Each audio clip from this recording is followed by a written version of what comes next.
They were horsemen of the steppe, nomads with no stone walls, no siege towers, no mighty castles, and yet, they brought down the greatest cities of the medieval world. The Mongols weren't supposed to win against walls, but they turned fortresses into coffins. Follow Arena of Ages, where history's deadliest warriors live again. The problem of the wall. The Mongols were masters of open battle. Their cavalry moved like lightning, their arrows struck with deadly precision, and their tactics crushed every army that dared face them. But against walls, speed and mobility meant nothing. Cities like Samarkand, Zhongdu, and Baghdad had towers, gates, and defenders behind stone. By all logic, nomads shouldn't have stood a chance. The Mongol answer. Instead of giving up, the Mongols adapted. Wherever they went, they absorbed the skills of others. Chinese engineers built massive catapults and traction trebuchets for them. From the Islamic world, they learned the secrets of counterweight engines and siege towers. They even used early forms of gunpowder weapons to terrorize defenders.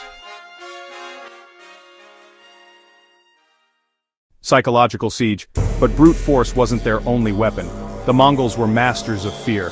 Sometimes they built fake siege engines, massive wooden frames designed only to intimidate. Defenders, thinking resistance was hopeless, surrendered before a single stone was launched. Other times, they spread rumors of massacres from previous cities, breaking morale before the fighting even began. The Siege of Samarkand, 1220. When Genghis Khan turned his armies against the great city of Samarkand, he combined terror with strategy. Prisoners and captured civilians were driven ahead of the Mongol army as human shields. Siege towers rolled forward, catapults rained destruction, and Mongol archers poured arrows into the walls. Within days, a city thought to be impregnable collapsed. The Siege of Zhongdu, 1215. In northern China, the Mongols faced the capital of the Jin dynasty, a city of massive walls and thousands of defenders. For months, they tightened the noose, cutting supply lines, starving the defenders, and unleashing fire. Engineers built massive trebuchets while sappers tunneled beneath the walls. When the city finally fell, it was a message to every other stronghold. Even the greatest walls couldn't save you. The sack of Baghdad, 1258. Perhaps the most infamous Mongol siege came decades later under Hulagu Khan. Baghdad, the jewel of the Islamic world, stood as a symbol of culture and knowledge. The Mongols surrounded it, cutting off escape. Siege engines battered the walls while the Tigris River was dammed to weaken defenses. After weeks, the city fell, and what followed was devastation.